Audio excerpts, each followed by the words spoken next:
Wow. What was that? That's a good question. I was just wondering the same thing. For anybody who hasn't met Amy in person or who has not done anything with her as a teacher or anything, I will say this about her. She's punctual. She said, we're going to start today at 3:00. And right at 3:00, I looked at my phone and I got my invitation, the recording. So good on you. Good on you for being slightly predictable. It's the one Virgo trait that I have. Right. Well, I should say the one Virgo trait that I feel like I do well. It's so funny. I had to drive away from my house today, and I just parked in like the closest parking lot, thinking like, oh, nobody's gonna bother me here. And I've had multiple people walk by now, looking in the car, like, why are you parked here? What is going on? What are you doing in there? Oh, you're just talking on the phone, huh? I guess that's social distancing. Silly people. I guess I can silently judge you from out here. You'll never know. Well, I am kind of excited that they've all not been wearing masks. Some people are like, that's irresponsible. And honestly, if you are a healthy individual, if you are not at risk, if you have not been exposed, if you've been in your house for the past 2 weeks straight, there's like nothing wrong with walking around without a mask and being outside of your house. We're not quarantining healthy people. That's actually house arrest. Yeah, that's that's a police state is what that is. That's a totalitarian government of George Orwell nature. Yeah, I mean, I've gone out to the grocery stores and sometimes I wear my mask or my bandana or whatever. Or like yesterday, I went and I wore my rainbow elephant scarf, so I felt like very dapper. You know, felt like I was in my place. Part of the problem for me, though, is because I am the person that freaks everybody out because I love going to the grocery store. So I'll go to Natural Grocers and stand in the produce section and either talk to the people who are working there or talk to somebody on the phone. And so I'm the crazy guy standing next to the potatoes, you know, ranting about magic. Oh my goodness. So I understand how that could make some people uncomfortable. Yeah. All right. So what episode are we on now? We're at episode 9. Yeah, that's a magic number. It is. It's one of my favorite numbers. It's a magic number. Mine By too. all the powers of 3 times 3. Mm-hmm. I want to get into that mentality. Like, I discuss it with you on another episode of so mote it be and it harm none, do as thou wilt, and like how some traditions of magic abide by that and other ones are like, just do whatever you want. Because if you're doing stuff that's in line with your soul anyway, then you're not going to mess anything up anyhow. So it doesn't matter if like what, as long honestly, if your intention is not and it harm none, do as thou wilt, then something's wrong with you. Well, yeah, I mean, but that's also, hopefully that's not how you're ending every either opening, closing, or casting, or whatever you're doing. Like amen is the same as so mote it be, right? Like amen is like my will be done, or thy will be done, which is how it kind of got shifted in at least the like the more recent religions, so that you're putting it on somebody else, right? Even you even being saved, it's on God. This is completely God's fault. God, why would you let shit happen to me? It's your fault. You're God. Okay, take some responsibility and be the God that you know you're supposed to be, or goddess. It's such a but yeah, I mean, it's weird. It's such a state of living in your victimhood in that way. If you don't accept the fact that you must save yourself. Well, I started thinking about this right as I was getting ready to call you. I was like, I really kind of want to talk about spiritual abuse because I know that you've had to deal with it. And I don't know necessarily how personal we want to get when it comes to that type of thing. But like, I know that's for a lot of people, that's how they find the path of magic, because religion feels so claustrophobic and constricting for them. And magic is literally the using the stuff as opposed to looking to somebody else to have the answers for you, right? It's like, we had talked about this earlier, and we'll get to it, what prayer, meditation, and magic actually are. Yeah. So, it's some people I think have an idea from a young age that religion is supposed to be something else. I have always felt that way when I was a kid. I remember, like, I know we've talked about it before. It's just kind of like, why aren't we reading other books? Or like these stories are great, but you're just kind of like skimming the surface of what it is that this stuff is talking about. And as a child, again, we know now that kids are a lot more aligned with their soul purpose. They're a lot more aware of their past lives. As a kid, I remember being like, this is bullshit, man. Like, this just, it doesn't seem right. And, you know, the older you get, you're kind of like, all right, well, you either go the atheist route where you're kind of like, that stuff is not for me, or you're still inquisitive enough where that stuff hasn't been completely beaten out of you and you're not terrified to actually explore the possibility of other truths, that you fall down the rabbit hole like you and I have. And you can go through all of those processes. Right. You can Right. buy into the religion for a while and then, you know, figure out what is your truth. And that's what we were talking about last episode. Last episode, we were talking about finding your own truth, finding your own soul connection. Because ultimately, if you don't have a super strong connection to your highest self, to your soul's truth and your soul's voice, you aren't going to be able to do anything effectually, because it's so easy to take advantage of a human being who hands over their power from the other side, because you see all these beings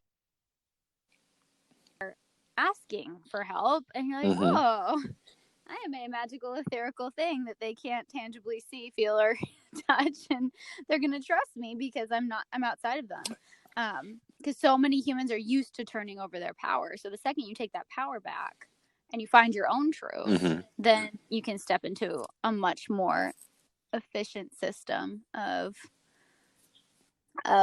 working with the energies in the world and working for your soul's purpose, as opposed to letting something else and its agenda be worked through. It is so funny how parallel your thinking and my thinking are. I don't know if this was because we were talking about this and it's like we kind of knew what the theme was going to be today. Right. But it's also, I was thinking, you know, the whole idea of demons or all these other things that are coming in, they're trying to like leech off of you. Like, literally, if you don't do something with your energy, somebody else is going to figure out a way to do something with it, right? Like, as being an incarnate human, like having a soul and a body, you're able to do all of this stuff that you are empowered to do. If you're curious enough to try to like figure out what it is that you're capable of doing, the connections that you're able to make with elemental spirits, of animal spirits, of gods, goddesses, or, you know, guardian angels, whatever it is, whatever you decide to work with.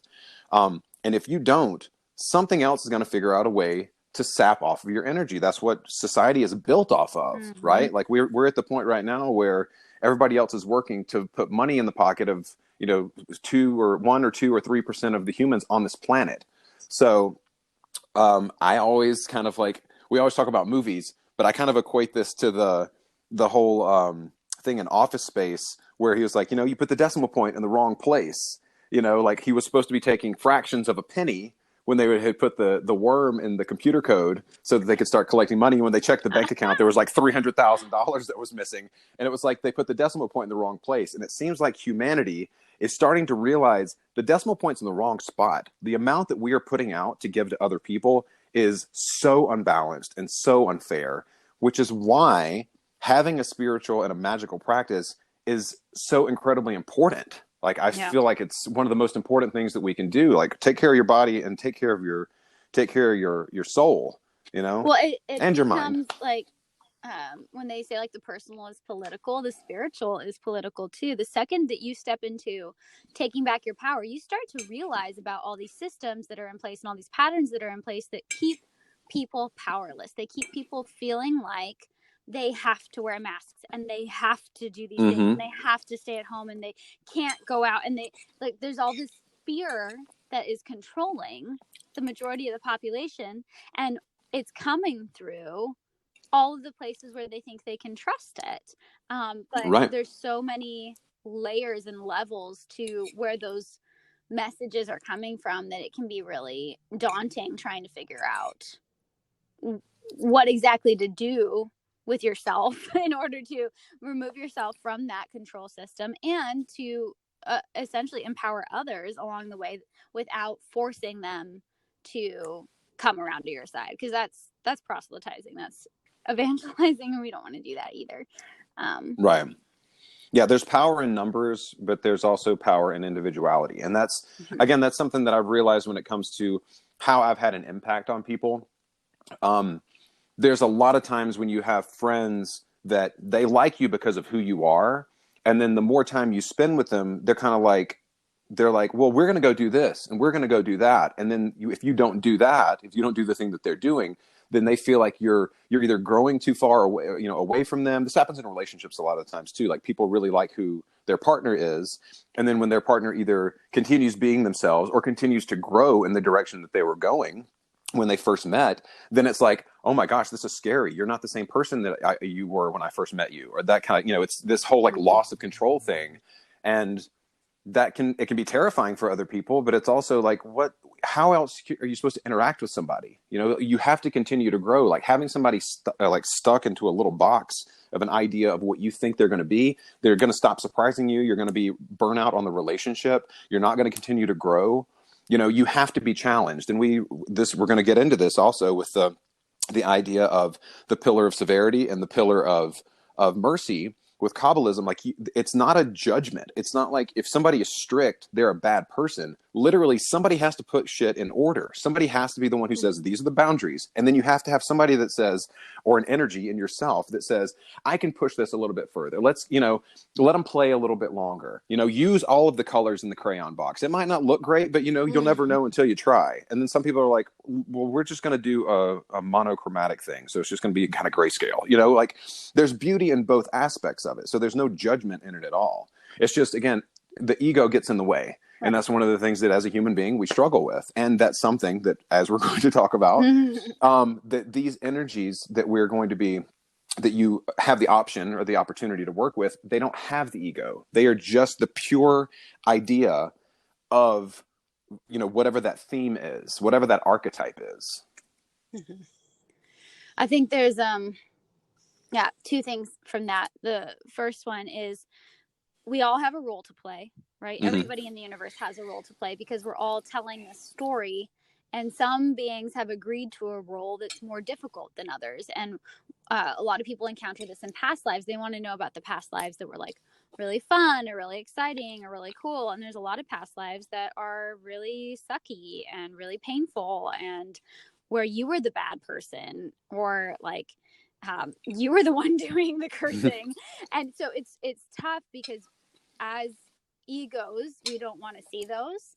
But as souls, we had to go through them because we had to be a part of the story. And Saturn gets a bad rap a lot as a planet compared to like Jupiter for the way that their energies work. But honestly, who teaches us the biggest lessons?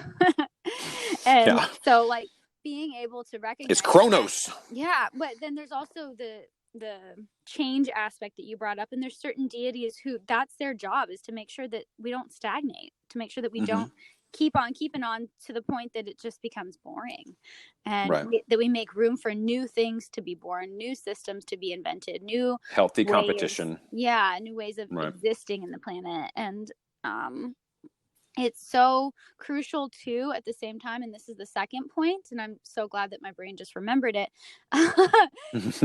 You have to learn the rules before you break them. If you just start breaking all the rules, you're gonna end up with a lot of messy pieces. Like you said, the crayons in the crayon box can all be used, but it's going to look pretty unintelligible, and it's going to be hard to navigate if you just start going crazy. Whereas if you learn, like, okay, this is the color wheel, these are the basic concepts, this is what it's like if you use these are complementary, right?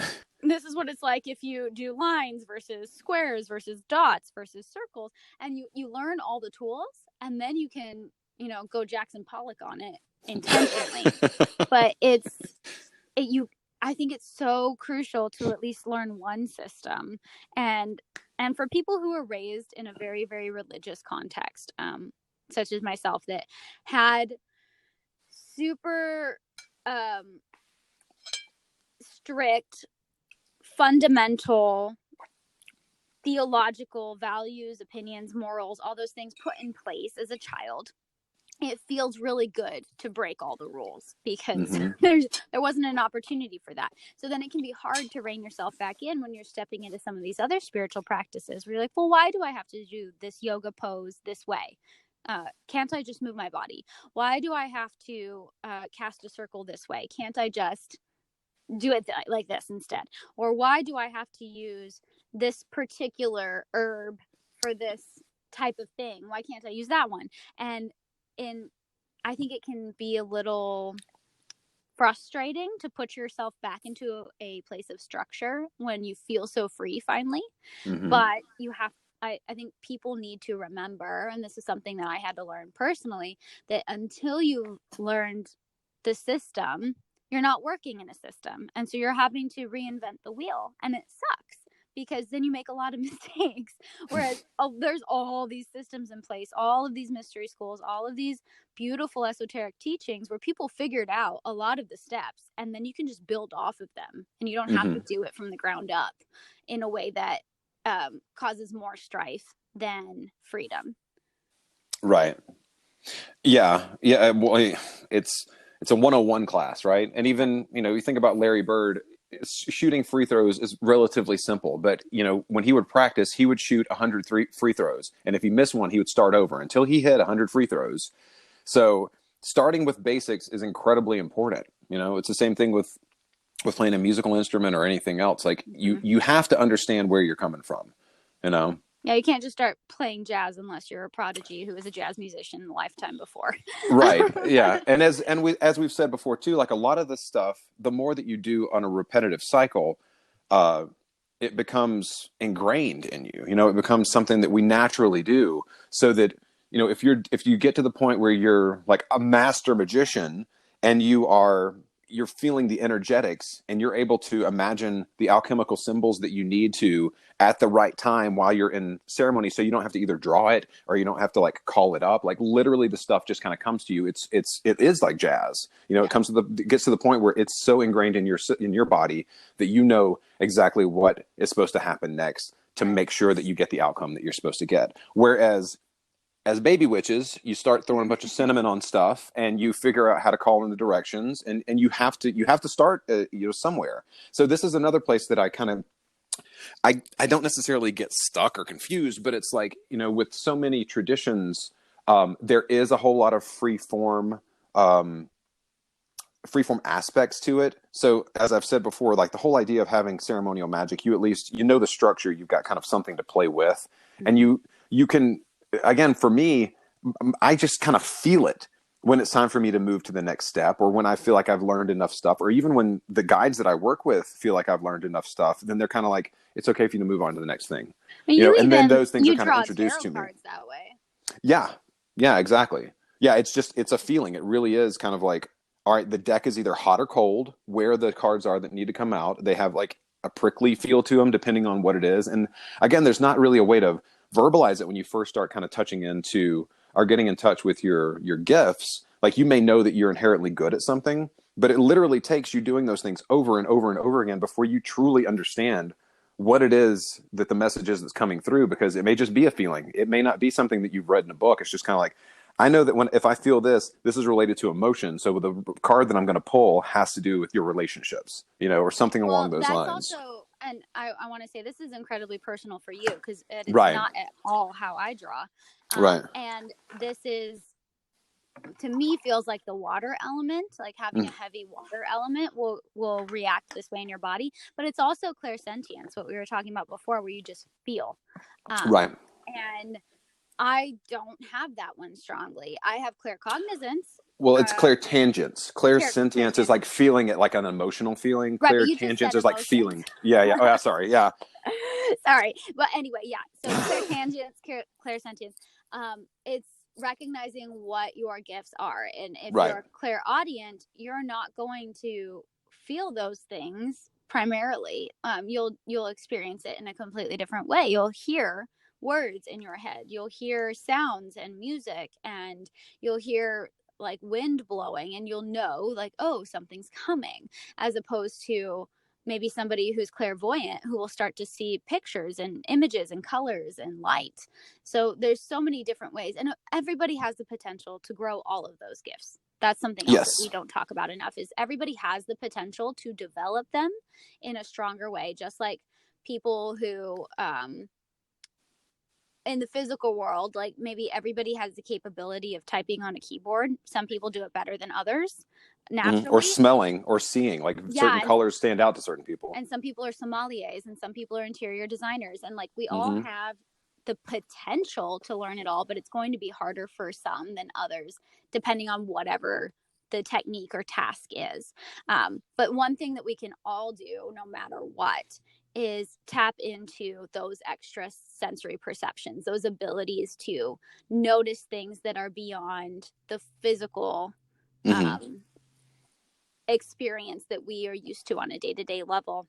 And we're also able to do the same 3 steps regardless of which type of magical tradition we're doing. And I think people don't even give this enough credit in Eastern philosophy, but they do it too. Like at the beginning of a yoga practice, maybe you start with your hands in prayer position in front of your heart, you lower your head, you set an intention, you like make sure there's nothing on your yoga mat, and then you slowly begin warming up, and then you move into a bigger space and you move some energy, and then you calm down. In Buddhism, you might chant a specific thing, and you might use some sound, and you might feel the energy uplift, and then you bring it back down. In certain other traditions around the world, you make sure that the floor is free of debris and that whatever is on the altar needs to be on the altar, and you set an intention and you clear the space and you raise the energy and then you bring it back down. There's like this pattern that occurs no matter what kind of magical practice you're doing. And we just wanted to talk about the importance I can't say that word now without like thinking of you in my head. The importance of clearing out your field before working, whatever that looks like. And then from there, working with one specific thing. And for people who like to multitask or who are very indecisive, this can be the most daunting part, because how do I choose? And that's taking back your power. And a lot of people don't realize that they're constantly giving up their power by just saying, oh, I have such a hard time deciding. I want to be like, stop BSing, like step into a place asking for other people's opinions, right? And just it's I don't know if it's funny, but like earlier today I was cooking some lunch and I was standing at the stove and I literally started kind of welling up. I started kind of tearing up, and Lindsay came in and she was like, "You okay?" And I was like, "I am standing in my strength. Like I have something to say, like just from the podcast and like the things that we talk about." I'm like, I've literally been doing this work for most of my life, but especially since 2014. It's like that was really when I started kind of stepping into this space as like being super serious about my magical practice. And I'm like, when you go to school, if you go to you get your bachelor's degree or whatever it is, you go through your 4 years and then you start out in an entry level position, and then you have a wealth of knowledge that you're bringing to the thing that you're doing. And literally, I haven't always looked at my spiritual practice in the same way. And it's like, what are the things that you are doing in your daily life that you are an expert at? What is it, the things that you are really, really, really good at, or the things that you are really passionate about? Share that stuff. I mean, keep some of it to yourself, obviously, but like share it with people so that they know the same thing. Yeah. Right. We're not even sharing like half of what we know yet on this podcast, because we're not even sure if people really want to hear it, in the sense that they're not ready. And then 2, it takes so many other steps along the way to get to the points that we want to talk about down the line, of like how we work with our particular guides and how we work with our particular practices. And so much of it's still very, very general, and at the same time it's necessary, because if you're just starting out on the path and you're listening to us talk about it, it can get really, really confusing listening to all of this kind of esoteric jibber jabber about this is Kabbalah and this is Golden Dawn and this is Wiccan and this is yoga and this is Tantra yoga. Gnosticism, yeah. Tibetan Buddhism versus Zen Buddhism versus like there's so many layers, so many levels. We haven't even touched on a lot of the shamanic American practices that you and I have participated in either. Right. Like we've briefly mentioned ceremony and sweat lodge and plant medicine, but not to the extent of like explaining how those things are set up or what to do in that kind of space. And eventually we will get to those episodes. But right now we wanted to focus on the most basics of setting up your space so you can begin to commune with your guides. There you go.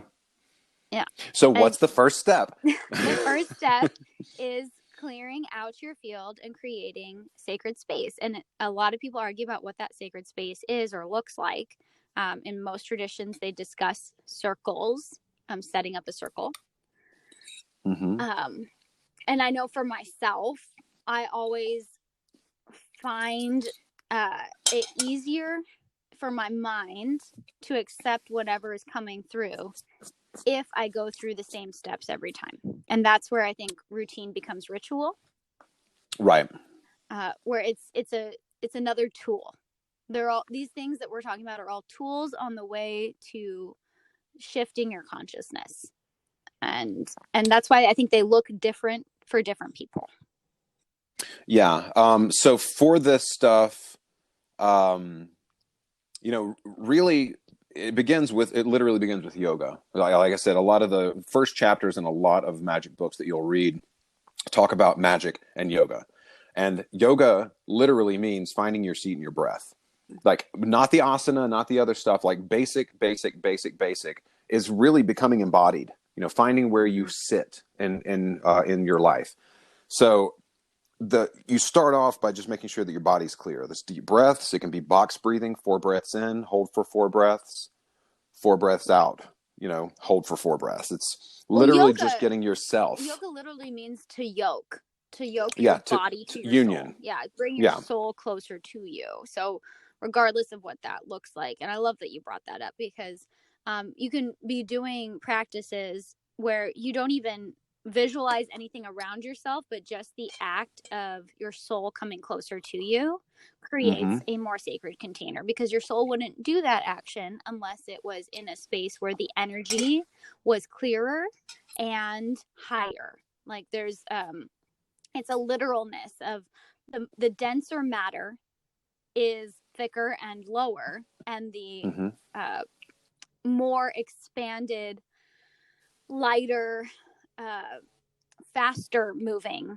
matter goes up higher and is lighter. And so when we're bringing our soul closer to ourselves, we are literally feeling an expansion of our energy field and an expansion of all of the magnetics that are surrounding our body, and all of the particles in the room begin to shift. And a lot of people in the science world are starting to see just how much our hearts emit, just how much our physical bodies are sending off different types of chemical signals and energy wavelengths, and respond to sound and vibration and levels of vibration. And people talk about tuning forks and how woo-woo they are, and now they're starting to use them in actual medical practices sometimes, because they're noticing that people they drop into their parasympathetic nervous system when a certain frequency is hit.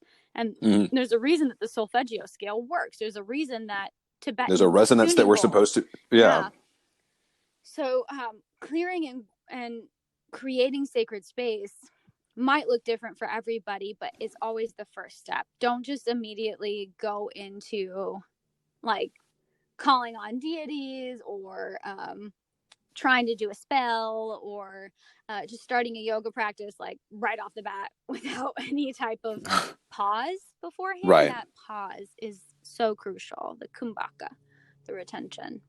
And then, like, if you are doing yoga, a lot of times you will, if you're in a traditional class, you'll begin with the really, really simple mantra of just Om, or maybe Om Guru Devi Deva, or you might do the Kundalini one. That's the oh, I forget it now because I don't do Kundalini. I remember doing it when I was taking the class.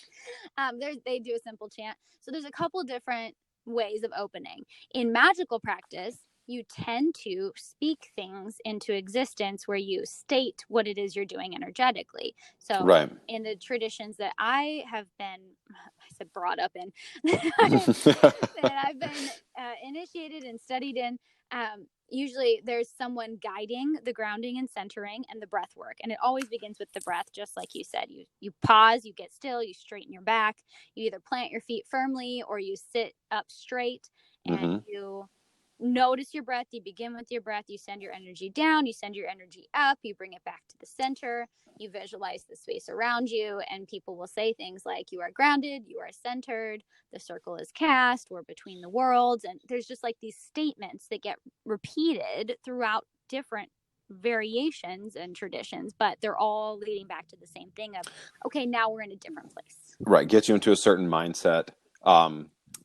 And again, for most, I don't know if I'm sure you have, but I don't know if other people have. When you go to a kirtan, the first kirtan that is almost always sung is Ganesh, because you want to remove any blockages that are in the way of other people. You've got a big group of people. Everybody's coming in from different things. They might have been studying traffic. They may be dealing with, whatever in their family.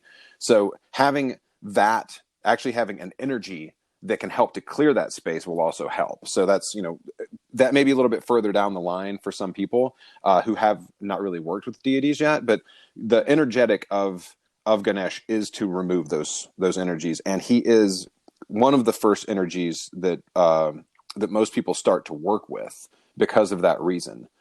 Right. And that's the next step is right. Invoking, calling in, whether you want to call it drawing down the moon or inviting in deities or guests to be participating in what you're doing. Ganesh is probably one of the safest and most reliable and easily contacted deities. Yeah, he's not that the rest aren't. It's just. I mean, he's one of the most popular in India. But I know I'm kind of jumping ahead actually because we talked about doing clearing and grounding and centering too. So before we even get to deities, it's just because you brought up mantra and I wanted to throw Ganesh in there. Also, what up, Ganesh? Big ups. No, that really is the next step. It's clearing the space and creating the container, the sacred energetic space around you, and then the next step is bringing things in. And for something that Jared and I talked about before this, when we were just on our FaceTime, in most magical practices, they focus on the 4 directions or the 7 directions or the 10 directions, whatever you want to call it. They set up clear boundary points and directions with names like north, south, east, west, above, below, center. And they call in specific elements. And I want to make a distinction between that. When you're setting up your sacred space, if you're like, I don't know how to do all that, fine. You don't actually need to unless you're going to go on a very deep trance meditation and leave your body. If you're not working on leaving your body, you don't need to have anywhere to come back to, because you're staying there the whole time. If you're staying embodied, if you're just working on bringing your soul closer to yourself, on feeling more whole, more unified, if you're not planning on doing any astral travel, on shifting into other dimensions, that sort of thing, you technically don't need all of the other points, because those points help you navigate when you're in between the worlds. Right. And I know that's kind of like a mysterious phrase, but the idea is when you set up your sacred space, you are so in the now and so in the present moment that you are almost removed from the physical reality around you. And it might be kind of hard to believe if you're hearing this for the first time, but honestly, when you're in magical space, time moves differently. The air shifts, the fire around you shifts, like everything shifts. And I've seen you experience it, Jared, like very, very clearly, where you're like, wow, that hour went by in 2 seconds. Or I've had experiences where I felt like I was in there for hours and hours, and I was gone 15 minutes in a trance. And that's what yoga nidra does to people a lot. So there's different ways of the time becoming flexible. But honestly, that's where the phrase between the worlds comes, is you're operating on multiple dimensions, in multiple realities, in multiple levels of Consciousness. Yeah. And so the way that you are working will affect multiple versions of yourself, past, present, future, all become combined. And so you are literally between the worlds. I'm so glad that you're bringing this up, because this is something that I also want to talk about later, but I don't want to interrupt right now. The idea of literally pulling in energetics from other versions of yourself and other dimensions. And we can get to that once you're in this space, because that is one of the best ways to work, because it is literally your energy. You're not even having to start working with other deities or elementals or anything else. You're literally going, the other versions of me that are shifted over a couple of vibratory states in the multiverse, I would like to start to move some of that energy in my direction, either financially or confidence-wise, like any of the stuff that you may have manifested in other places. Asking to share is not a bad thing, especially if it's a version of yourself. So it's a higher version of yourself, and it's kind of like a sideways version of yourself that you can actually work with. This is a huge component of like shamanic healing with soul retrieval. Mm-hmm. And a lot of people don't know what soul retrieval means. And it's not just going back into past lives or childhood and pulling pieces of yourself you left behind. It's parallel lives, right? It's future lives, and it's drawing yourself closer and closer into being a whole being. And it's also releasing any attachment to what those other lifetimes are doing, to where you don't have to check in on them. Right. You can trust that you're handling it just fine over there because you're handling it just right. fine over here. Right. And a lot of people have attachments and worries that like, oh, what if I'm doing this in that lifetime? I'm like, well, then that's what you need to be doing over there. Yeah. And you don't need to experience it in this lifetime at all. And you have to let go of that attachment. And so there's so many levels to that alone. But essentially, if you want to learn about calling in the directions and then the differences between the guardians and the elements and the elementals and the other types of beings that are in existence in our world, whether you want to call them angels or fairies or aliens or spirit animals or what, dragons, whatever, all these things, lots of people connect to them in different ways. Mm-hmm. And they connect to different levels of them.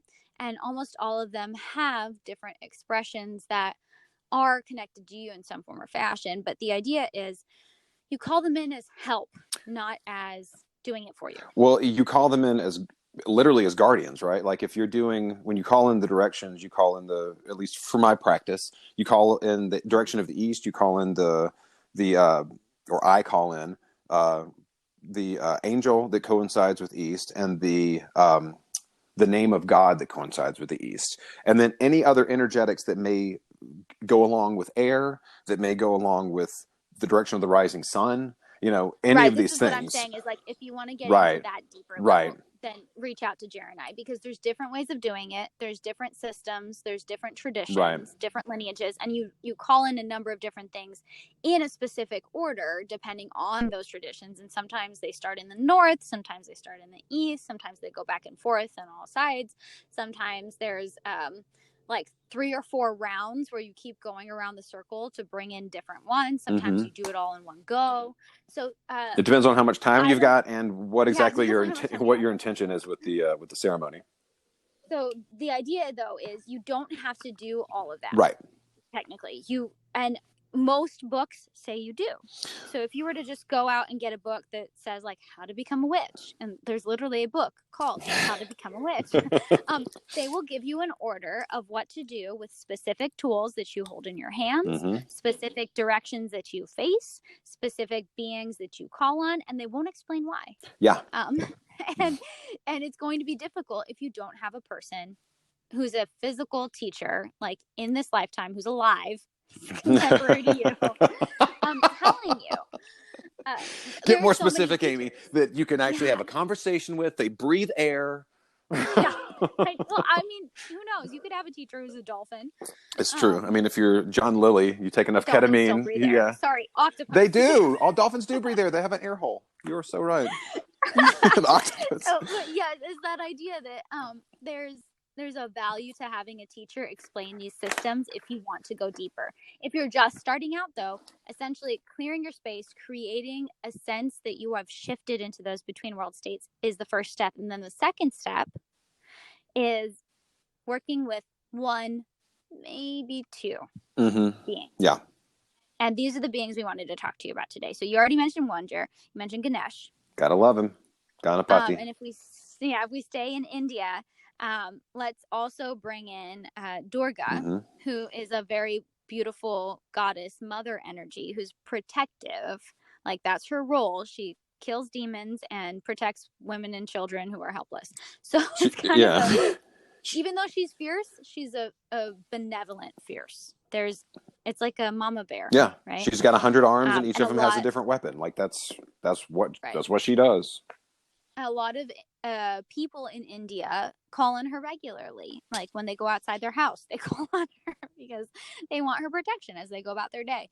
But she's someone who's safe to call on. Like, if you were to just brand new, starting out, never worked with any beings outside of yourself before, Ganesh and Durga are going to be ones that want to contribute to your growth and want to make sure that you don't stumble upon anything that's going to inhibit that growth. And their lessons, I don't want to say they're easy, because like I have had a very, I don't want to say difficult relationship with Ganesh, but it was literally like asking him to do certain things. If you also don't hold up your end of the bargain, then you're going to get smacked in the face with any deity, to be completely honest. Like with any energy that you're working with, if you don't approach that with respect, it's the same thing as, a handgun or anything else. Like, things can be used for multiple purposes, and energetics like that can do the same thing. So if you don't hold up your end of the bargain, or if you end up trying to use the energetic against someone else of Ganesh, of like putting an obstacle in front of someone, and they don't accept it, it can come back at you. It can be something that blocks you. And it harmed them. Right. The idea is you're doing it for yourself. Yes. Yeah. And even if you're doing something positive, right? Or you think it's positive, you're like, oh, please remove this obstacle from this person's life. I want them to be more financially abundant. You don't know what that lesson is that they're experiencing. Right. You might be taking away an option for them to grow. And it might not be in their soul's alignment for you to remove the obstacles. And it sucks, because as humans, we want to be compassionate. We want to be philanthropic. We want to be nice and kind, and we want to help people. But it's not your job to be the rescuer either. It's only your job to grow yourself. And the second you try to start saving a bunch of people, you will be getting in your own way. Yeah. Because you won't be letting them do the discovery for themselves. It's like when you're raising a child. You could let a child experiment and fail and sometimes get a little bit hurt. Like, you don't let them get a lot hurt, but you only protect them from the really, really bad stuff, like touching the stove or falling down the stairs. And otherwise, you teach them how to go down the stairs slowly and carefully, and you teach them how to stir the food without touching the pot, and you let them experiment on their own with everything else. Like, you don't color the picture for them, no matter how many times they ask. And deities work the same way, where they're happy to hand you a crayon and say, yeah, go ahead, you try and make the picture. And you can say, can you show me how you do it? And they will. They'll say, this is how I do it. Let's see how you do it. Right. But to ask them to constantly do it for you, they get tired of that, and they don't want to hear that. And that's something we were talking about before with prayer versus meditation versus magic. Prayer is you talking to the deity. Meditation is you listening. And magic is you doing the work. Yeah, literally. Also, there are certain energetics that are unable to help. Like, it is literally not in their power to do certain things. So if you ask a certain energy to bring you financial abundance, or to bring you health, or to bring something else, that might not be in their purview. They just don't, that energy doesn't work that way. So it moving through, or they don't care. They don't give a fuck. But like, once we get into like the next couple of stages of actually talking to and having conversations with these energetics, because right now when I think we were talked about getting into this, but like when you actually start to interact with them in your ceremony, when you're in that in-between space on the other side of the veil, there's a lot of importance to actually just present yourself and like get to know the energetic and let the energetic or the god or the goddess get to know you as well. You don't go in. It's just like, you know, we kind of had mentioned before, you'd mentioned when we were talking about like, you don't meet a rich person or a famous person and then start pelting them with questions. You know, you don't go up to a rich person and go, can I have $1 million? You're kind of like, all right, so this is what I'm doing, and this is what I would like to, you know, maybe offer to you as a sacrifice. If you're interested in maybe working with me, that'd be great. And they're kind of like, all right, cool, we'll see. Oh, you. no, that's something I want to touch on too. We don't sacrifice to gods or goddesses Oh, anymore. we don't? Is that a new thing? It's a patriarchal thing, and we can go into a whole podcast. Oh my goodness! About See, that. I'm trying to mansplain, and I'm so sorry. Yeah, because that's turning over your power. That's saying, here, I'm going to give you something that is of value to me that I actually need, that I am now giving to you, so that you will do the same. Oh my! This podcast just went in a different direction. Okay, so I don't agree with that. I think that deity, energetics, spirit itself does not care about the quality of what you are offering it. It only cares about the fact that you are giving something up or giving something to it. I'm saying that you shouldn't be giving anything to them. They're asking for offerings, then maybe consider not working with them. Not if they're asking for anything, but if you have something that you either like, if you have pain that you don't want anymore, you say, would you take this? You know, it's that type of thing of like offering. It's not the quality of the thing that you're offering to them. It's kind of like, I don't want this anymore, or I don't need it, or I've learned this lesson. Then you will learn. That's different than sacrifice. Like the concept of sacrificing to a being that you believe to be higher than yourself. Gotcha. Okay. Well, that's a semantical thing. Then it has to do with the verbalism, or the way that we're verbalizing the term. Okay. So I don't say, but it's important too, because a lot of people talk about that, where they're like, oh, in witchcraft, don't you like sacrifice animals in order to like get what you want? No, I hope not. I hope not. Yeah. There's been a history of it in certain types of practices, and it's awful. And we've touched on it before when it comes to Tantra and the way that they used to take the Shakti out of women, essentially, by like forced sexual practices. And we've talked about it with, are you clicking? Sorry, I was playing the drums. Go ahead. I was like, what is happening over there? Or the idea of pulling energy from something outside of yourself into yourself.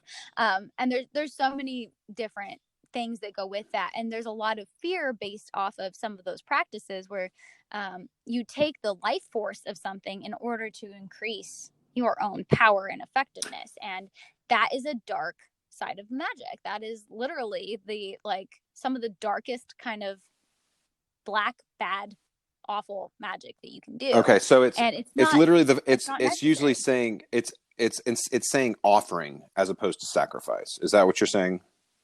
Okay, because I mean, even when you go to Buddhist temples, people will literally bring food and put it as an offering to the god or goddess.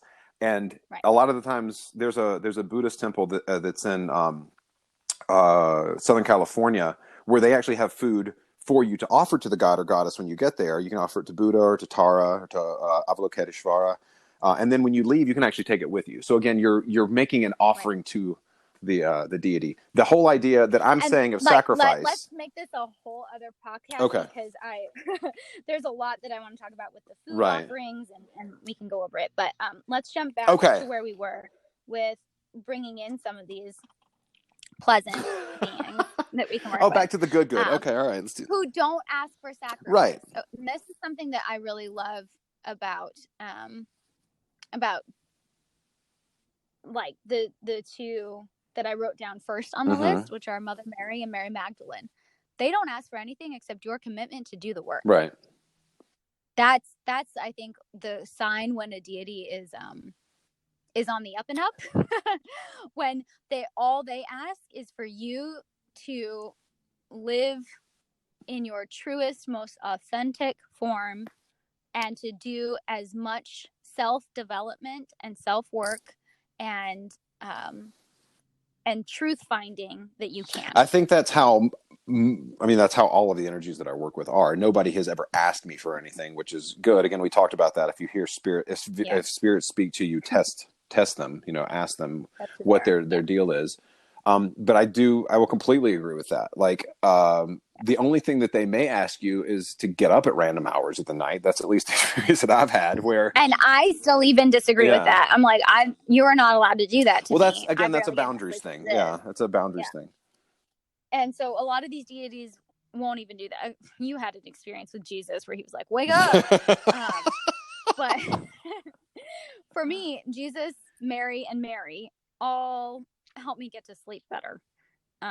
Well, again, that's part of And the things that I have offered. I really like getting up in the middle of yeah, the night to do my japa or to do my meditation or to even read. Like, I'll get up sometimes if I wake up and it's like that's what I'm being called to do. I'll get up, I'll read for 3 hours, which I did a couple of days ago, and then I'm like, all right, well, I just learned some new stuff, and now it's time to go integrate it. I can feel myself starting to get tired again. I'll go back, lay down, go to sleep, process a lot of the stuff, and things will kind of integrate, and then it's, on with my day once I wake up a couple hours later. yeah. So Mary, Mother Mm-hmm. Mary, is triggering for some people because maybe they were brought up in the Catholic faith and they don't want to fall back into that or feel like maybe she's made up Right. because she's in that religion. And honestly, the depiction of her in most Catholic churches is off in the sense that she isn't this untouchable, perfect, pure woman who was faultless. She was an actual embodiment of the goddess, which a lot of people don't want to acknowledge.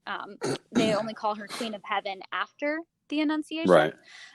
They don't call her Queen of Heaven while she's still on Earth, and that is the mystery and the magic of her. Is she actually was the goddess in physical embodiment. That's why she was able to give birth to the God in physical embodiment, which Jesus was. And he always talked about that he is God and he is man. Mm-hmm. And that's the mystery that he wanted to impart to everyone with Christ consciousness, is how you experience the divine within the human and embody both. And Mary Magdalene also was an embodiment of the goddess, but in a very different way than Mother Mary. Mother Mary was like the Empress card in the tarot, whereas Mary Magdalene was the high priestess. Right.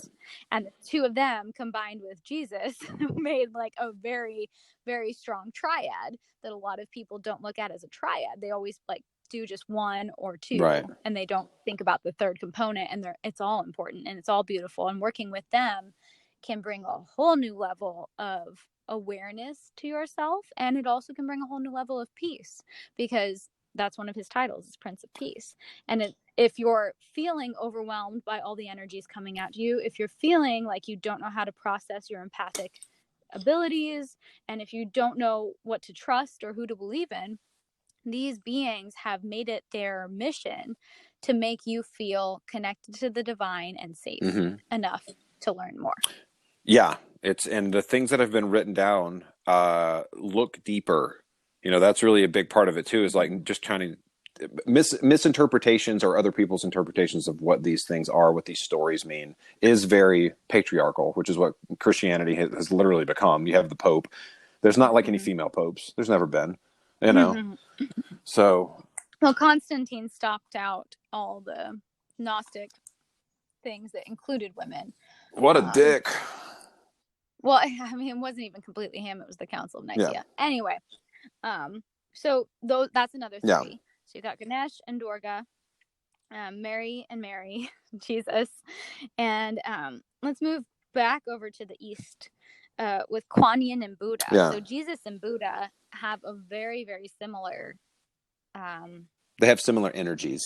Energetic signature. I was gonna say like energetic emanation. When you encounter them, there's a lot of calm, there's a lot of peace. There's also a fierce, very fierce energy against things that are, I would say, like evil in nature or like negative influences, or like untruthful. Yeah, that's the big thing. They're very much... Jesus is more love oriented, I think, than Buddha. Whereas Kuan Yin has that love, compassion component to her nature. Right. She's a bodhisattva, so she's not quite at the Buddha level, like maybe Avalokiteshvara or something. Well, Avalokiteshvara and Kuan Yin are technically the same energetic. Because, right, it's just one masculine. Yeah. So, but they have the love, compassion component that Mother Mary and Jesus do, whereas Buddha is a little bit more removed from human sentiment, detachment from all things in order to be connected to all things, which is such a beautiful paradox. And then if we go like further east, technically across the Pacific, you can find a really beautiful energy of Pachamama, which is the earth South herself. America. And it's just she's a calming energy too. And people talk about this when we go on our Peru retreats or when we're sitting in plant medicine ceremony. When you connect to Pachamama, you feel held by a mother. You feel safe and secure and nurtured and loved and taken care of. Have you ever felt Pachamama be not nice? Well, that's the thing. It's not that she's not nice, but I mean, mamas can be like, when you're barfing in a bucket in the jungle, it doesn't feel very nice, but it's that's grandmother's grandmothers are the sassy ones. Pachamama's like the one that holds. She's kind of like, let me get you a blanket. Like, thanks, Mom. I had too much to drink. Yeah. I mean, I definitely will say that the energetic, I would kind of equate it to who is at the end of Moana, starts with a T, doesn't it? Yeah, I can't remember what her name is.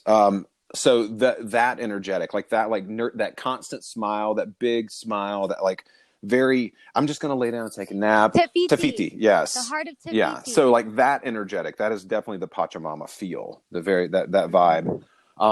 It is really interesting. Where like everything she touches blossoms. Yeah, it's just growth and life everywhere. And if the only thing you might have to worry about is getting bit by a mosquito or a jaguar. But it's like those are things from her, not necessarily her herself. So. Right. And along those lines, if you do connect to the Gnostic Christian faith, the mystery school of the Essenes, and that whole region of Mesopotamia, then the version of Pachamama over there is Sophia Gaia. And that's what a lot of people call the divine nature of this planet. The physical planet is Sophia Gaia. And she is here to help us all learn. Like, her job is to provide the proving grounds of all these souls. And in doing so, she herself is also evolving and growing and participating in the ascension. Right. And so she's a great energy to just reach out to and feel connected to and surrounded by. Since we're in the Americas, I would just say literally great spirit. Like, that's another thing. Like the masculine side of that energy is, it is all encompassing masculine energy, but it is very much the same thing. It's like it's the dad who picks you up after you fall off your bike. Like it has that energetic to it. And there's a benevolence that I have felt working with more of the Native American masculine side too.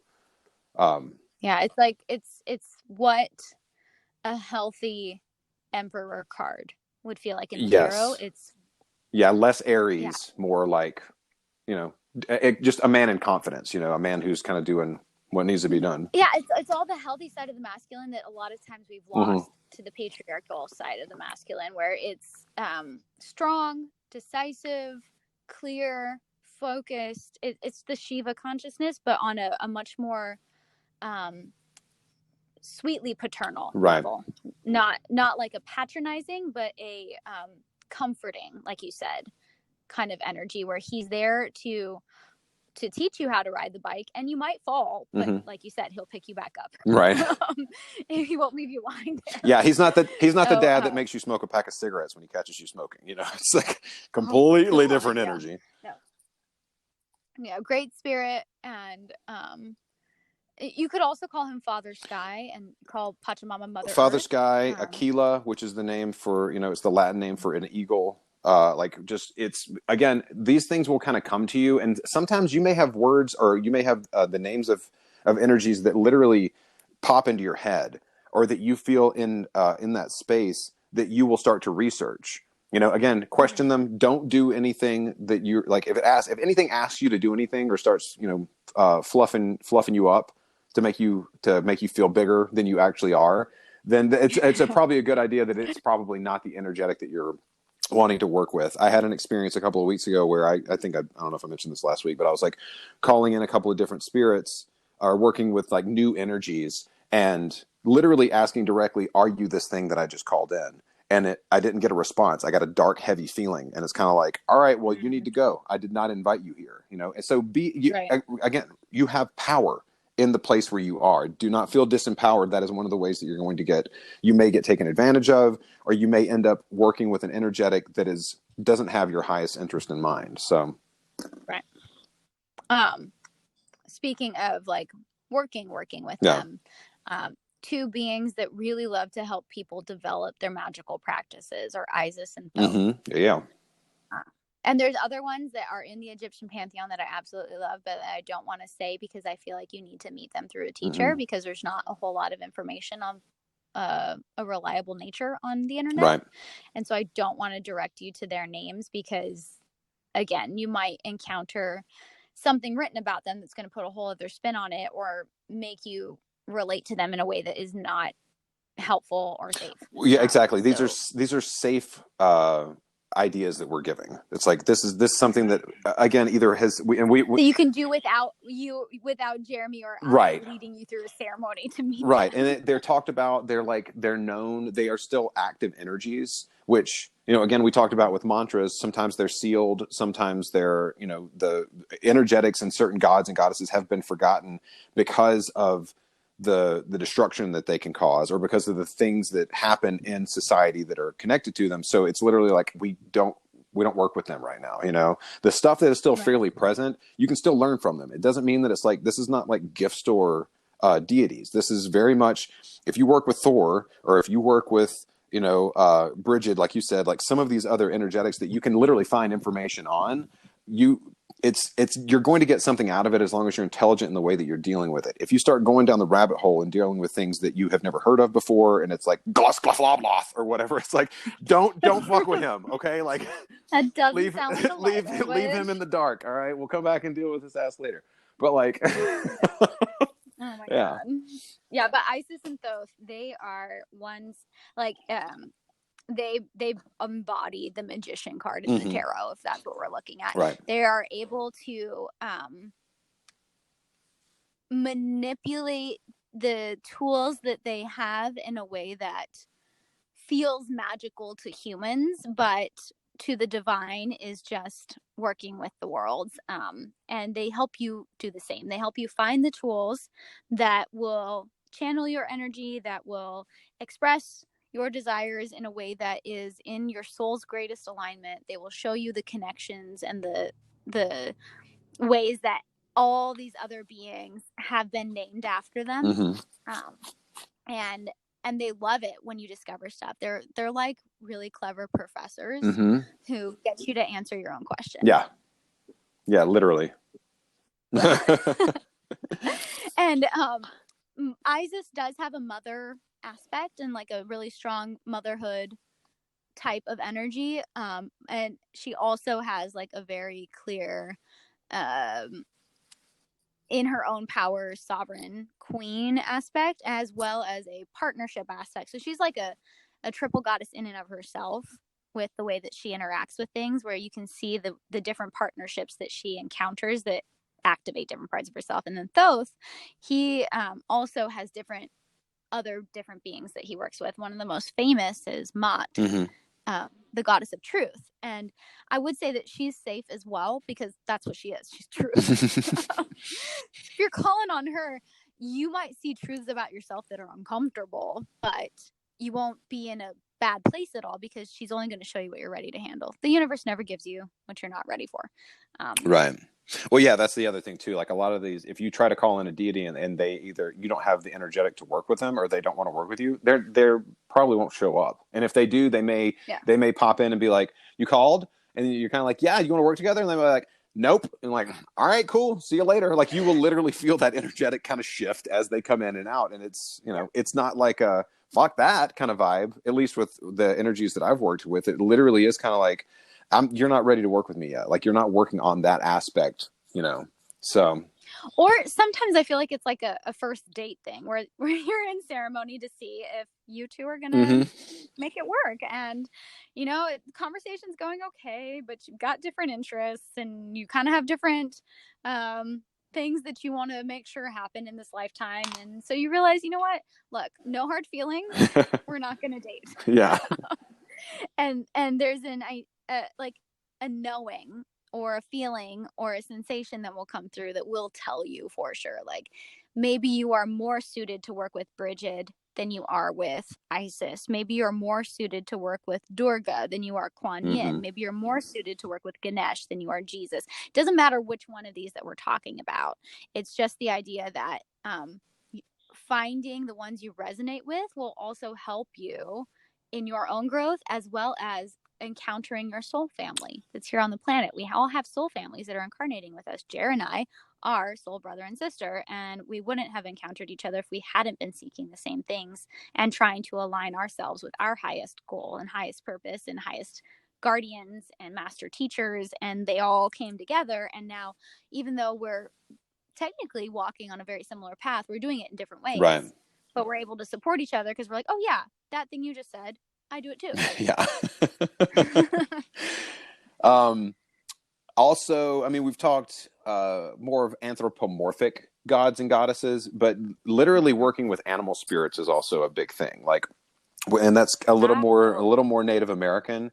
But you can find oracle decks that you may resonate with more. That you can kind of start doing some research on what the energetic of these animals are, because every animal, at least in the North American Native American tradition, and South American, and South American, like Otorongo and Amador. Right, like each of them has a different vibe that goes along with it. So spirit, you know, again, talking about like the language break, you know, there's the loss in translation.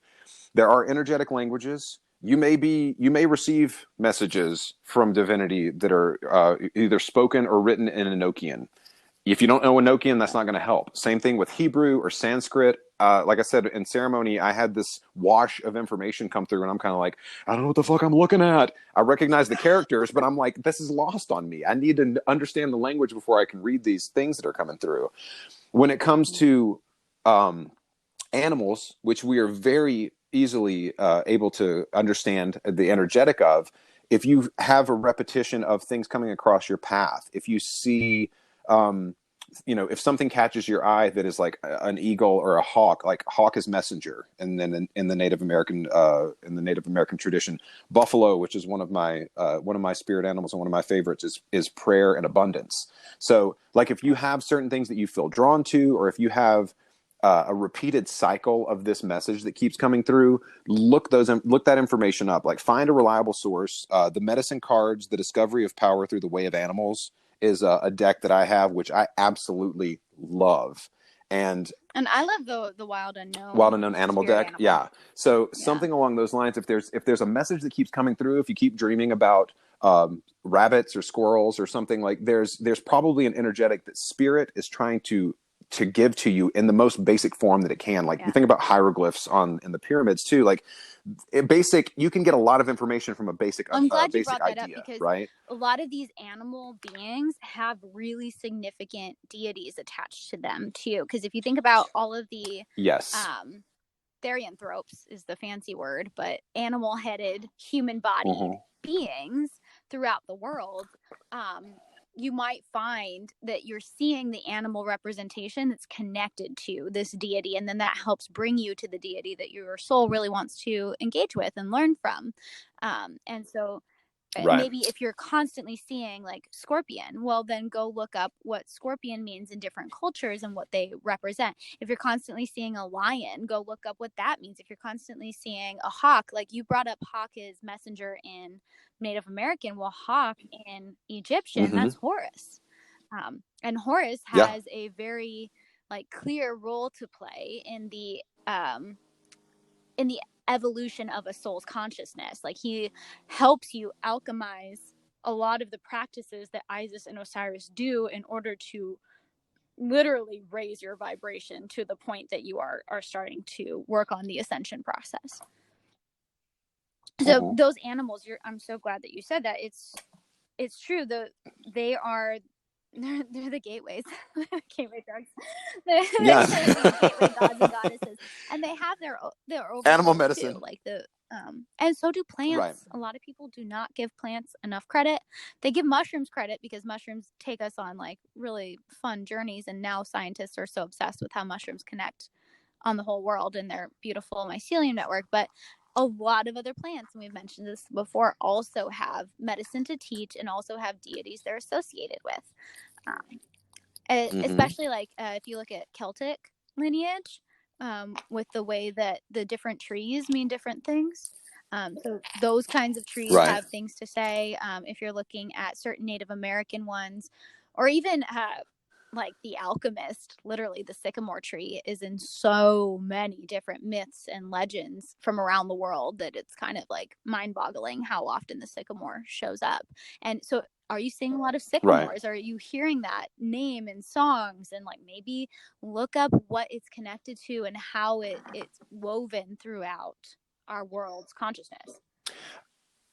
This is also, it's the reason why it's called a cult. It is hidden. It is veiled, right? So all of these, like we were talking about with offerings, not sacrifices, offerings that you make to Hindu deities. There are certain plants that you offer, like the lotus flower or whatever, that you're offering to certain that images of the deities are always shown with. Same thing. If you see those types of plants, it may be equated to that deity or that energetic. So don't get it in your head about it being a religion or that you're worshiping anything. Like that is something I think that's hard for people too, because when they hear God or goddess, those are just names that were put onto these things or these energetics because people didn't understand them and didn't know how to move them through themselves, you know? And we still live in this age of differentiation and separation where I am this and that thing is not me, right? Well, those energies are already moving through you. You are that. I hate to tell you. It's anything I started out saying when we started the podcast. You're a god. You're divine, you are a god and you're a goddess. That's always what I work with my clients. I'm like, please remember how magical you are. Please remember how much power you have. Because that's what really it is. Yeah. Graham always says it. We're a species with amnesia. And this is one thing we always forget when we come in to our ego selves, right? Children tend to know. Children are like, I'm magic.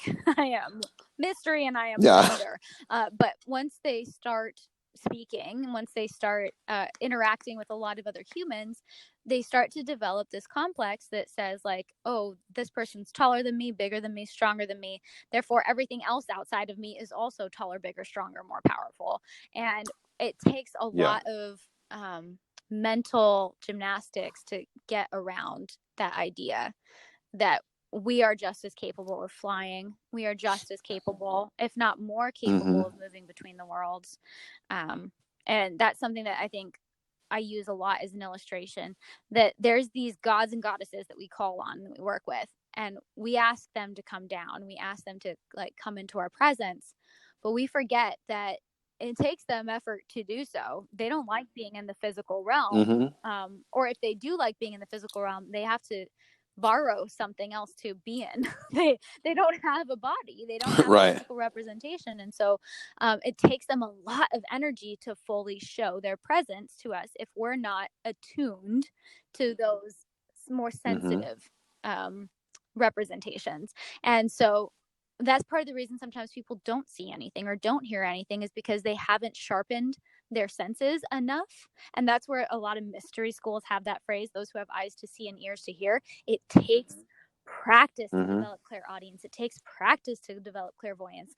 And these beings really do want to work with us. It's just they're like being called on all over the planet. They have to be in a lot of places at once, and they are very capable of bilocating, but they're also in a space where if they don't have to make themselves look like a physical presence, they'd rather not, because they've already done that. They don't need to do it again. And we're in a space where we're experiencing a physical life for a reason, and we're learning how to move beyond it. And this is something you and I were talking about beforehand, where we're not trying to have an eternal life like the Philosopher's Stone is supposed to give you, with the elixir of life that makes you immortal, in the sense that your physical body and your ego go on forever. That's actually a very unhealthy attachment and picture of a soul's journey. The goal is to alchemize the soul and the spirit with the mind and the heart of the human, to the point that the mind and the heart of the human rise up to the level of the soul and the spirit. And there are attributes that continue with you without your ego being involved. And so, like, the highest form, like Jesus is recognizable because of certain attributes. Ganesh is recognizable because of certain attributes. There are things that we have come to associate with these beings in order to know who they are and how they work within us. And we have the potential to become these beings. We have the potential to become master teachers for other humans, because we're already on this path in a physical lifetime. Right. Well, I mean, I think also it's just that's the way that they're portrayed, right? And that's still, we say that as then that's how they are portrayed, and by saying that, there's an ego around that, is saying Ganesh is just an elephant headed god, and he's the one dude, you know. But it's like, that is the energy that is that. So you're talking about, like, we have all that stuff in us. If you align with whatever that is, or if you use a certain mantra your entire life, that's what you're aspiring to, you know. Being a magician, as opposed to being a devotee to something, like being a devotee is great. There's absolutely nothing wrong to devoting your life to doing one specific thing. But being a magician is being able to use all of these different things, or I'll say use, to work with all of these different elements that are inside of us, so that, you know, again, we might have a separation when we die, where we are able to still kind of come back as Jeremy or whatever. Like, once I go, I don't think that in my past life my name was Jeremy. You know, I don't think that in my future lives I'm going to be named Jeremy. I don't resonate with that name at all. But and it's that's like a whole it's other the topic thing too, that you like do and true how you name. make people I feel. love Yeah. that. Right. If you go deep enough into your Akashic records, you can find your true name that would be the equivalent of Yeshua or Ganesha, and it's like it's a lot of discipline and rigorous proving of truth and like a true heart, because you cannot share that name. You cannot. Right. Well, I need to start doing some of that. How could I sign up for one of those? Do I need to book a session with you? So, but yeah, Okay. there's so many beautiful experiences that I've heard of people.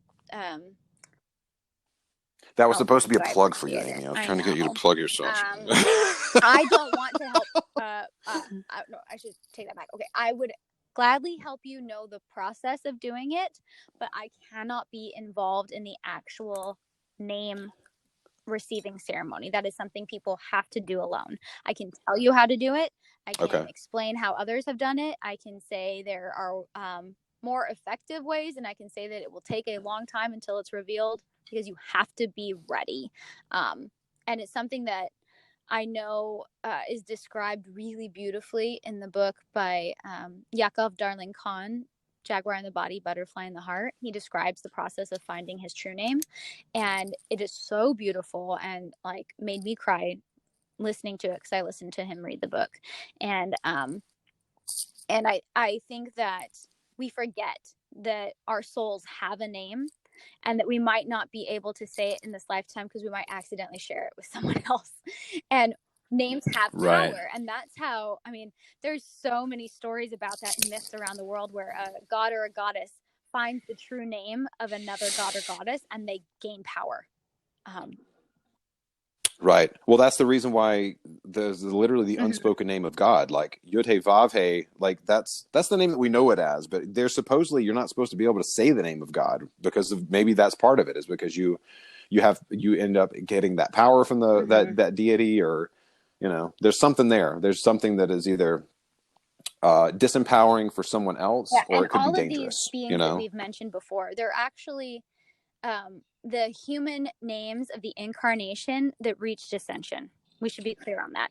That they've all lived on the planet at some point, which is mind-boggling of how long history has gone on, like with humans. Again, go read Graham Hancock.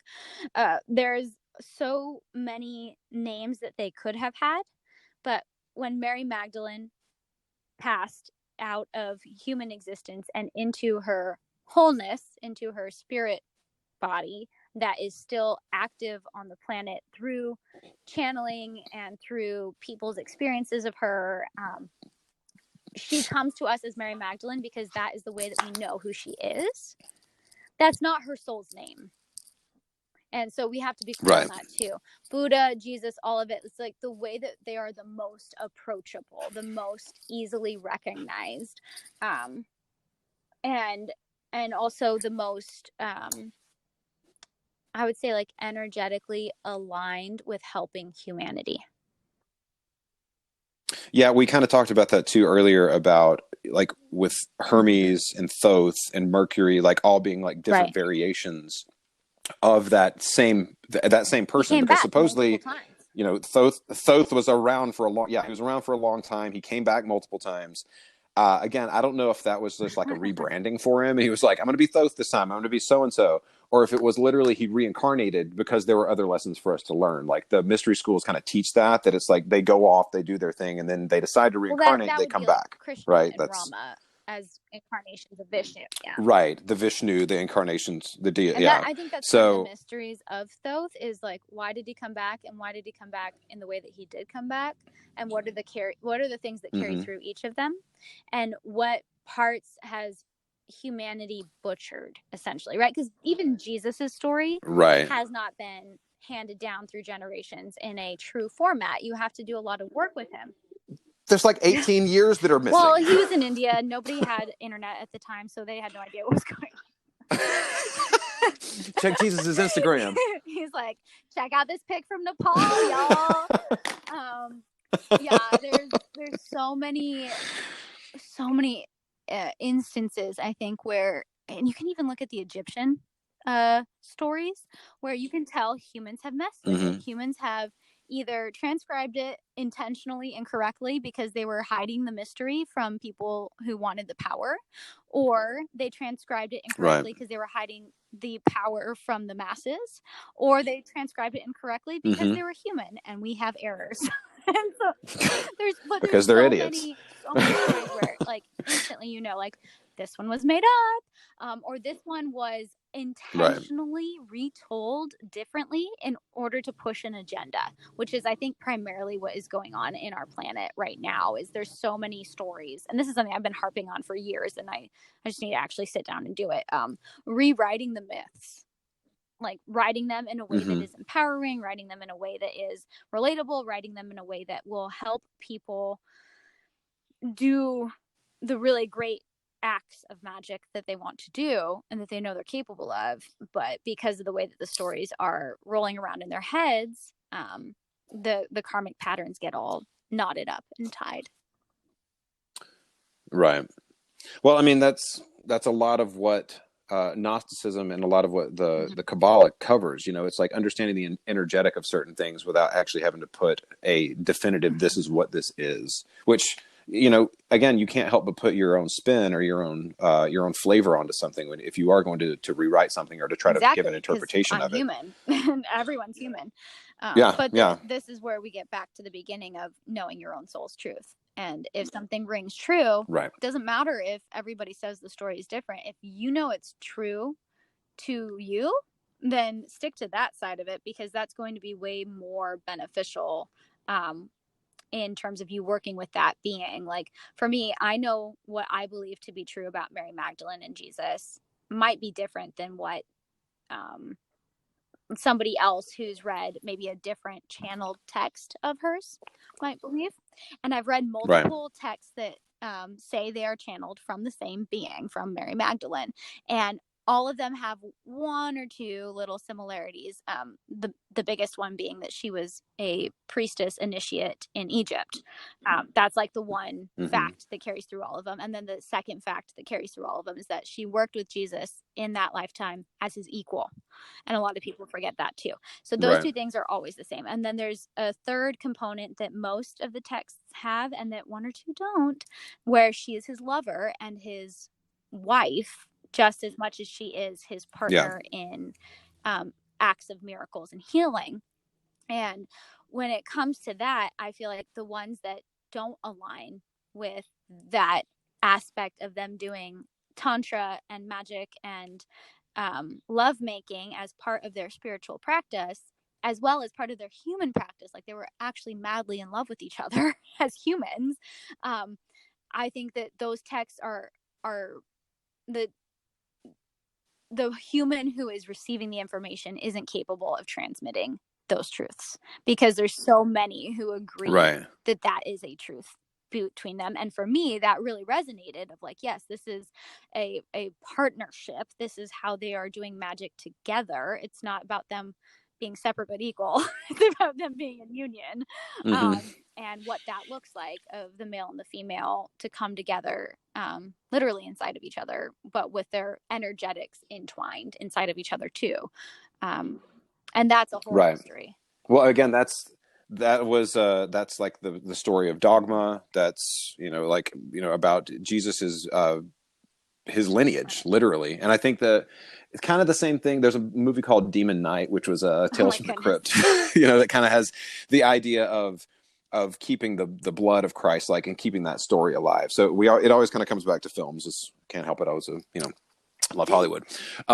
But there's aspects of that is literally parts of those things that are in us, that are passed on. So find what it is that resonates with you. If it is something, if you are, even as we kind of started off talking about, if you are turned off by Christianity because you had, a rough upbringing with it, delve back into just a couple of stories with your own interpretation, just like pick a random thing and then look at it from a different perspective, And the same goes for if you were brought up in that super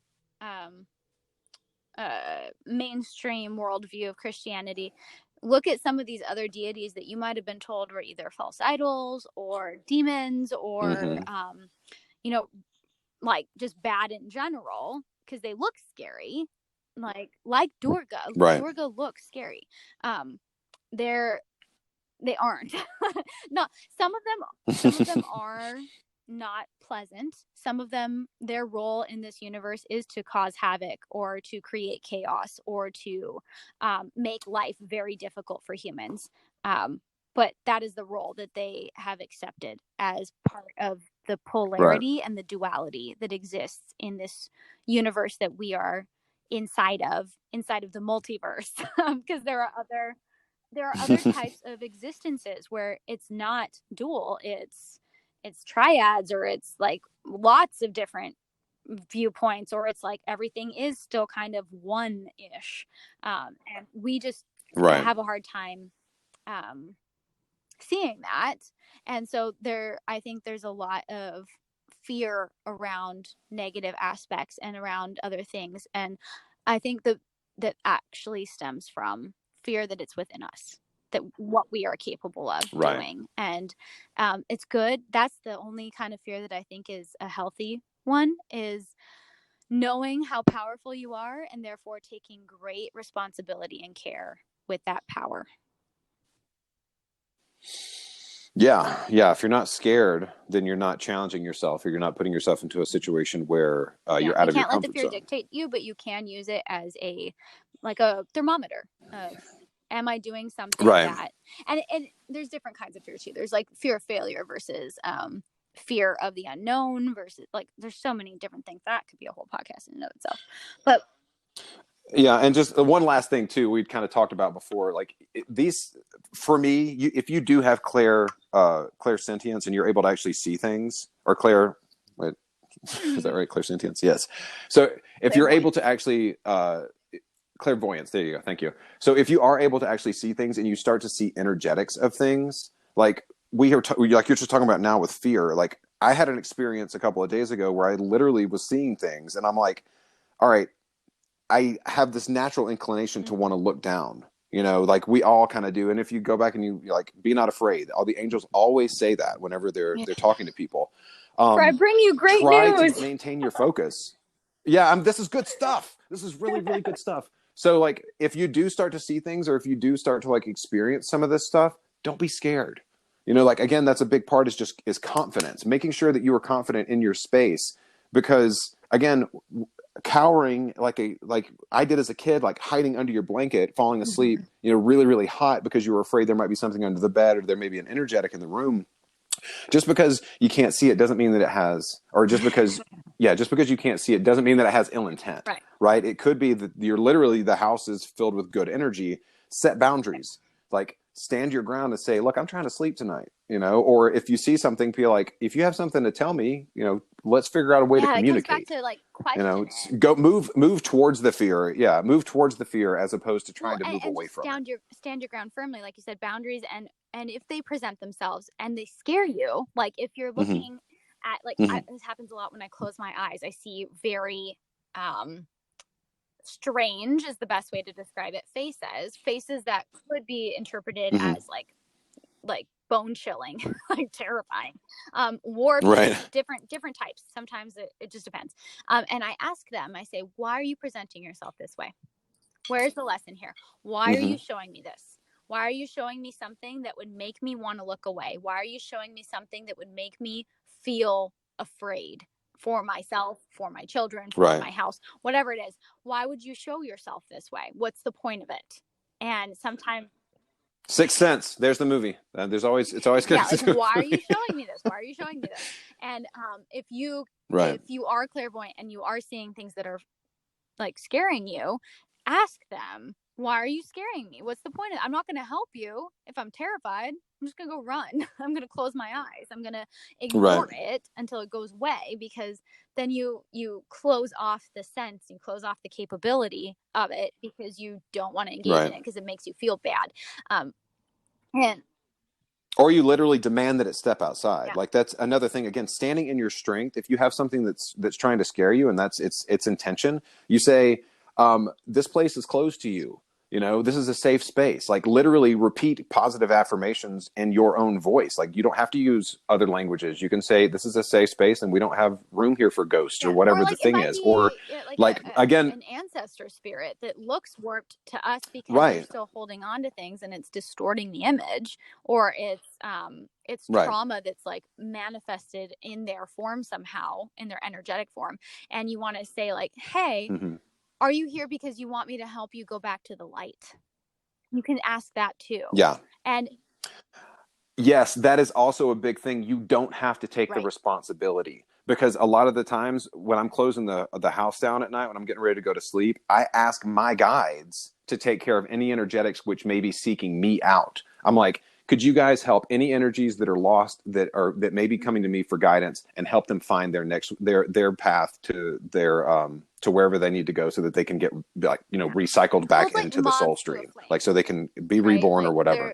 Yeah, they really shouldn't be flying around by you, but you were just so bright and attractive that they're like, please, for the love of God, help me. So you're absolutely right. Asking, this is where guides like Jesus, like Ganesh, like Durga really come in handy, because this is what they do best. They help drive out demons. It's like literally their job. Jesus drives out demons. Durga drives out demons. So if you're in a space where there's energies that feel sticky, malevolent, malintent, or they just feel like, ugh, like I don't want to see that anymore, calling on one of the ones that we've already mentioned is going to help it. And really having a clear intent with that, and saying, like you said, with either clear them up so I can go to sleep, or the way that I do it is please guide them to whoever will help them get to the light. Let them go to their teachers. Let them go to their guardians. Let them go to their guides, their deities. Let them find the path so that I don't have to be the one to do it, because I'm tired and I'm going to sleep. Yeah, exactly. Yeah. So guide the way for all lost souls. And that's a great way to close this out too, is like we talked about, how do you start? What do you do in the middle? And so at the end, clearing up the space again, because you've opened portals, you've opened doorways, and just saying like, let my mind and body be at rest. Let my guides and guardians handle anything else that's in the space that needs to shift out of this space in order for me to go about my day or get some good rest tonight. And closing down whatever way that you opened up. whether you cast a circle, whether you chanted or did a mantra, whether you just did a visualization, literally letting it dissipate is going to be the best way Yes. to then move about, because otherwise you're going to end up bilocating all day long and it's very exhausting. Yeah, make sure to close the space when you're done doing any of this work. So the reason I kind of went down that path was because I know what we're going to be talking about next week, which is working with new deities, like, or new energies. So if you do have, like I said, if you have like an experience like that where something else is starting to come in too, again, realize that the circle is cast for a reason. It is a safe space. And when we kind of started on it and kind of mentioned that, like, you think about it as like your body is the space. You think about the room that you're in as the space, or the glen if you're outside, wherever you are. But literally, we are trying to expand so that you're seeing past planets into other solar systems, like imagining places that are literally facing east and other places that you've been, south, north, east, like all of these different, like putting yourself literally in other places location wise to set up a safe boundary, so that the bigger your energetic body gets, the larger the energies you can work with, and the more energy you're going to be able to actually move through your body. But then it's way more important to close that down, because your body can't handle that all the time. Yeah. Otherwise you would probably be living in some other dimension where you're a bigger light body and you can handle it all the time. Yeah. And some part of you is, and that's what you're talking about, and we can go deeper into that on another episode. But next week or some other time. Yeah, exactly. So next week, how to meet other beings when their name jumps out at you, or when you just see them, or when you get a sense that someone new is present, how to engage with that, how to work with your current guides, so that you feel safe doing the practice, and the kinds of teachers you work with in order to develop those skills. And in the between time, new moon ceremony with me on Wednesday. You can sign up. There's a link through my Instagram bio, or if you go straight to Calendly, I've got it as one of the choices on my, like, where you can sign up to do things with me. And that's Wednesday, 6 p.m. Pacific time. And it's new moon in Taurus. And then if you want mantra, meditation, chanted for you, with you, that's Jeremy on Patreon. Yeah, and I'm the meditation that is going to be going up this week is literally going to be about building confidence.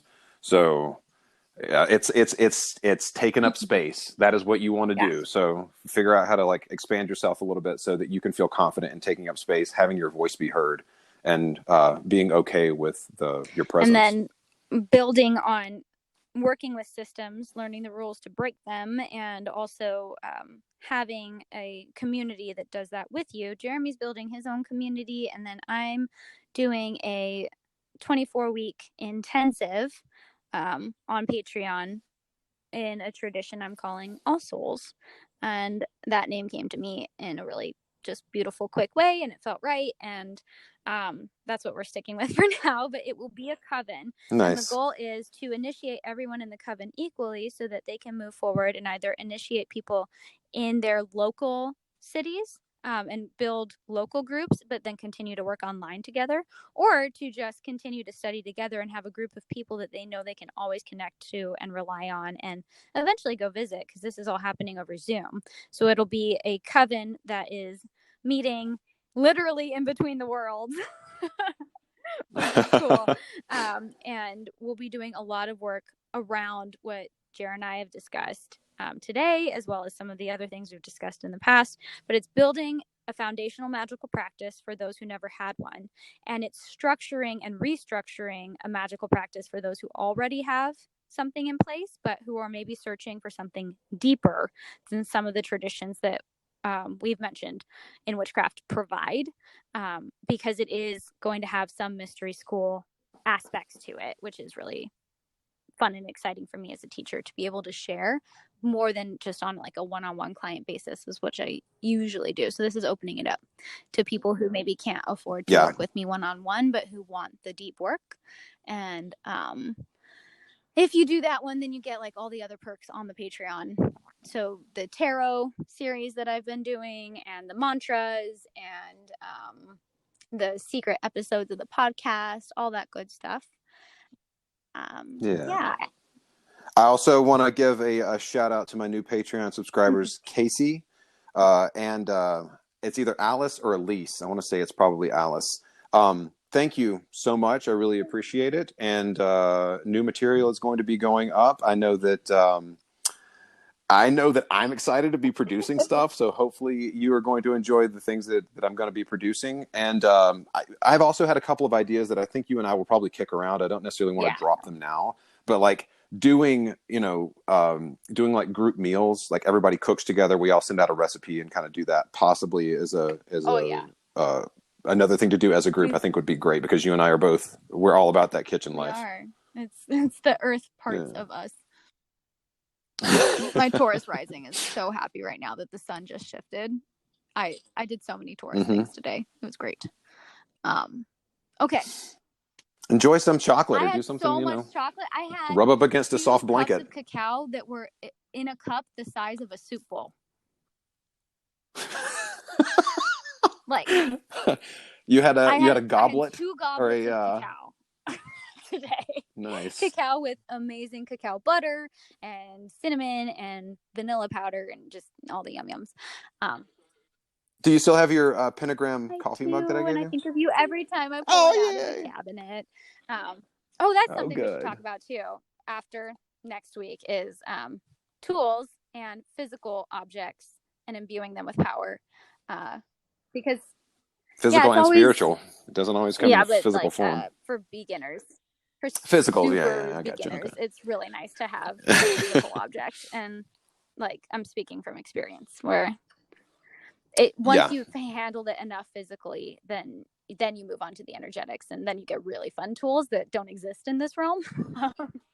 That's when it gets cool. Join the mystery school for that experience.